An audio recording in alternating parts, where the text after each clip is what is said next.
Menurutmu siapa yang akan lebih kaya?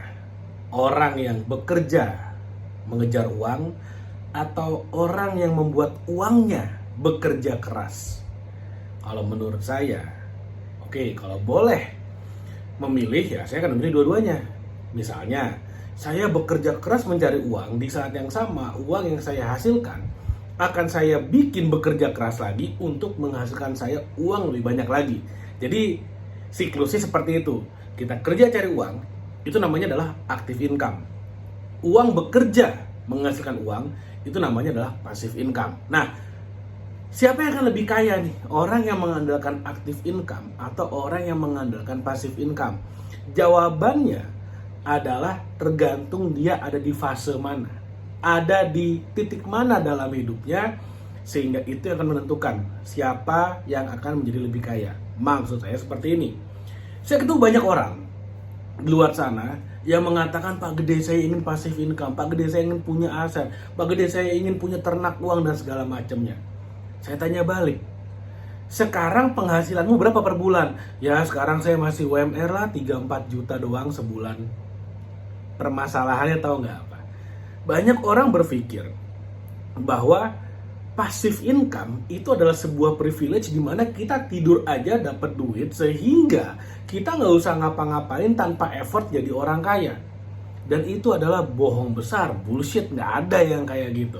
Jadi kalau misalnya kita punya mentalitas masih saya maunya santai-santai, tapi saya mau kaya raya, makanya saya mencari passive income. Itu namanya pembodohan. Nggak ada yang kayak gitu di dunia ini. Kenapa? Karena bahkan kalau kamu nonton semua video-video yang saya upload di YouTube channel ini, saya selalu mengatakan, orang kaya adalah mereka yang tahu caranya dan mau action. Kebanyakan orang jangankan action, mau tahu caranya pun tidak. Dikasih tahu gimana caranya kaya, ini mah bohong. Dikasih tahu gimana caranya punya banyak uang, ini mah cuman motivasi doang. Nonton video ini aja mungkin nggak akan sampai habis. Di sana tuh udah tanda-tanda tuh. Nonton video ini aja udah nggak sampai habis, tanda-tanda. Belajar caranya kaya aja nggak mau, apalagi take action untuk mempraktekkan apa yang udah diketahui. Kebanyakan orang stuck di sana. Makanya akhirnya mereka cuman gaji UMR, bahkan lebih parahnya lagi, pengangguran, gak punya kerjaan tapi pengen punya passive income. Saya kasih tahu hitung-hitungannya, simpel aja. Anggaplah gaji kamu 5 juta sekarang. Gaji kamu 5 juta. Kamu hemat sana sini, akhirnya bisa lah misalnya nabung, udah dipres sana sini hidupnya ya. Akhirnya bisa nabung 500 ribu per bulan. 500 ribu, jadi buat hidup 4,5 juta gitu. Hidup 500 ribu sisanya. Dari sisa 500 ribu ini kamu investasikan yang menghasilkan, anggap aja 1% per bulan, 12% per tahun. Dari 500 ribu ini kamu tahu nggak dapat berapa? 5.000 perak per bulan. 5.000 perak per bulan, masih kena inflasi dan segala macam, habislah itu uang. Buat bayar parkir aja nggak cukup. Tapi Pak Gede kan 500 ribunya kan di compound terus selama setahun, 5 tahun, 10 tahun. Nah, hitung aja. Kerja anggaplah 30 tahun, dari umur 30 sampai 60 tahun. Tiap bulan nabung 500 ribu, nggak akan sampai kemana-mana juga kok. Apakah itu artinya kamu harus bekerja 5 kali lebih keras daripada kuda? Nggak juga. Apakah itu artinya kamu harus bekerja di 5 perusahaan sekaligus?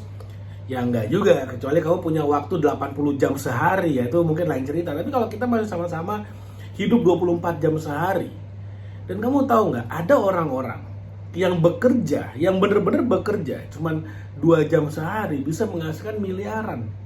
Apakah artinya mereka bekerja dengan santai? Nggak juga. Tapi cara mereka bekerja berbeda.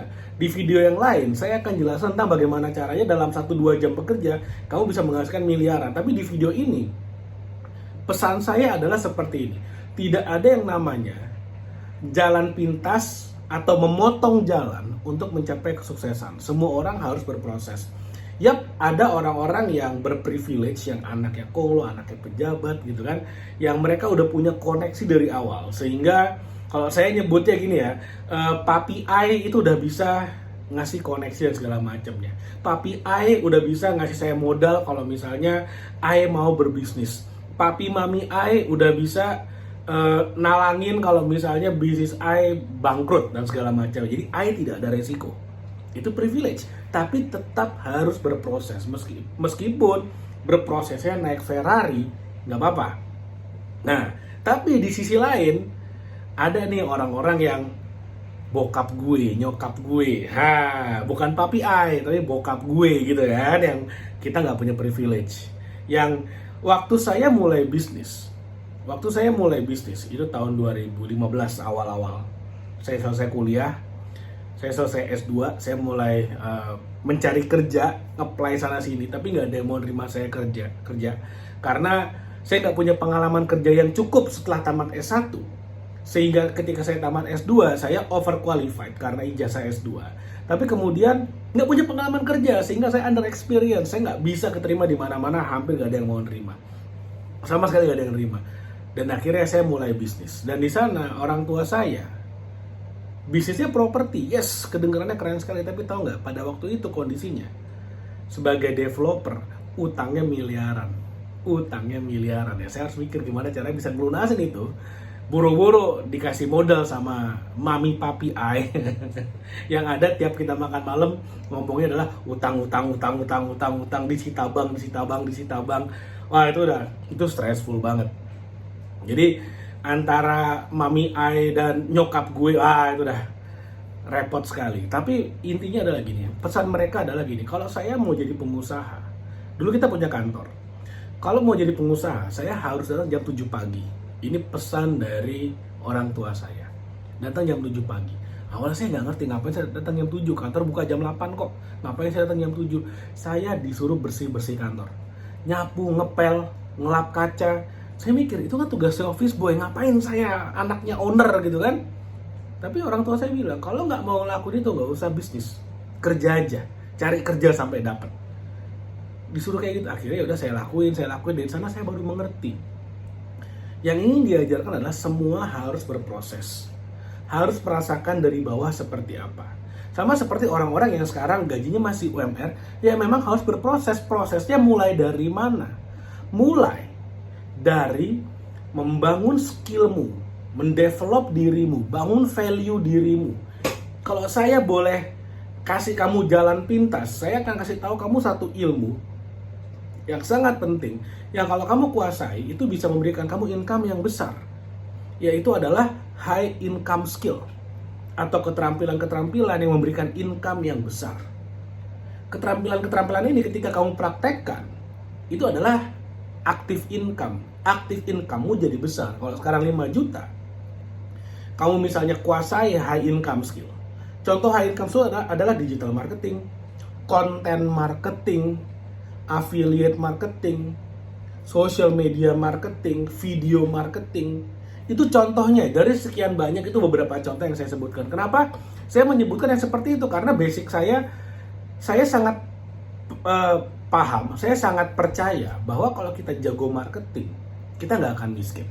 Kalau orang-orang yang terkaya adalah orang-orang yang jago marketing. Orang-orang terkaya sedunia, se-Indonesia, mereka jago jualan, mereka jago marketing. Kalau mereka aja jago marketing jadi kaya, kenapa kita harus berpikir saya harus jago perpajakan dan accounting supaya saya jadi kaya? No, kamu jago skill tersebut, bagus. Tapi kalau skill itu tidak bisa kamu marketingkan, ya udah, akhirnya kamu cuma bisa bekerja sebagai seorang accounting dan bosmu satu orang, yaitu atasanmu atau owner perusahaannya. Tapi kalau misalnya skillmu yang jago accounting, jago perpajakan, kamu marketingkan dengan baik, tiba-tiba kamu bisa punya firma, perusahaan accountingmu sendiri, yang mana kamu bisa melayani puluhan orang, ratusan orang, ribuan orang di seluruh Indonesia, bahkan di seluruh dunia. Lebih kaya siapa? Orang yang jago cuman technical skill atau orang yang jago jualan? Kalau saya boleh memilih dua-duanya, saya mendingan jago accounting dan saya jago jualan. Saya bangun firma accounting saya sendiri. Saya bangun perusahaan accounting saya sendiri. Jadi kalau misalnya saya harus memilih salah satu, saya akan pilih jago jualan. Kenapa? Kalau saya jago jualan, saya cari orang yang jago accounting tadi. Ini contoh aja ya. Saya datengin, kita partneran yuk. Kita partneran, lu yang jago accounting, gue yang cariin klien. Nanti hasilnya kita bagi 2. Cocok apa cocok banget? Itulah enaknya kalau kita jago jualan. Kalau kita jago jualan yang tadinya income kita 5 juta, Misalnya sekarang saya kerja gaji UMR 5 juta lah anggap ya. Lalu kemudian karena saya jago jualan, saya jago marketing, saya jago sosial media marketing, saya ngerti affiliate marketing, saya ngerti gimana cara bikin video yang bikin orang mau beli barang saya. Yang terjadi adalah apa kemudian? Saya bisa jadi affiliate marketing. Jadi affiliate di Shopee, di TikTok, silakan di mana aja boleh. Atau kemudian saya melakukan yang namanya weekend, saya bekerja sebagai agent properti misalnya, part time di luar jam kerja saya. Boleh nggak? Ya boleh. Dari sana income saya yang tadinya 5 juta jadi 10 juta, jadi 20 juta. Ingat loh, gaya hidup saya tetap 4,5 juta. Yang awalnya saya nabung cuma 500 ribu, karena sekarang tiba-tiba income saya jadi 20 juta, saya bisa nabung berapa? 15 juta 500 ribu. Jauh lebih cepat saya kaya, jauh lebih banyak uang yang saya pekerjakan. Sehingga kalau kembali ke pertanyaan awal tadi, siapa yang akhirnya lebih kaya? Yang lebih kaya adalah orang-orang yang awalnya membesarkan aktif income-nya, meningkatkan value dirinya, membuat dirinya jago jualan, belajar terus marketing, naikin aktif income-nya dan mempertahankan gaya hidupnya sehingga dia bisa banyak berinvestasi yang menghasilkan passive income. Di sanalah pada satu titik nantinya akan ada momen di mana passive income-nya melebihi biaya ideal hidupnya. Passive income-nya melebihi gaya hidupnya. Di sanalah aktif income-nya lebih kecil tuh nantinya tuh daripada si passive income. Aktif income-nya ya 5 juta, 20 juta, 30 juta, tapi passive income-nya udah ratusan juta. Di sanalah orang-orang yang mempekerjakan uang akan menjadi jauh lebih kaya. Tapi tidak akan bisa sampai di sana kalau kemudian tidak memiliki skill-skill yang diperlukan. Nah, kalau kamu pengen belajar, dari mana nih mulainya nih? Belajar high income skill, saya sarankan kamu bisa beli buku ini. 69 Strategi Marketing dan Branding. Ini bukunya bagus banget, jurusnya ada banyak banget. Kamu bisa pilih 1, 2, 3 jurus yang paling cocok buat kamu dan yang paling penting adalah kamu praktekkan. Nah, kalau mau beli di mana? Ada linknya nanti di description video ini. Oke, thank you, sampai ketemu lagi di video berikutnya.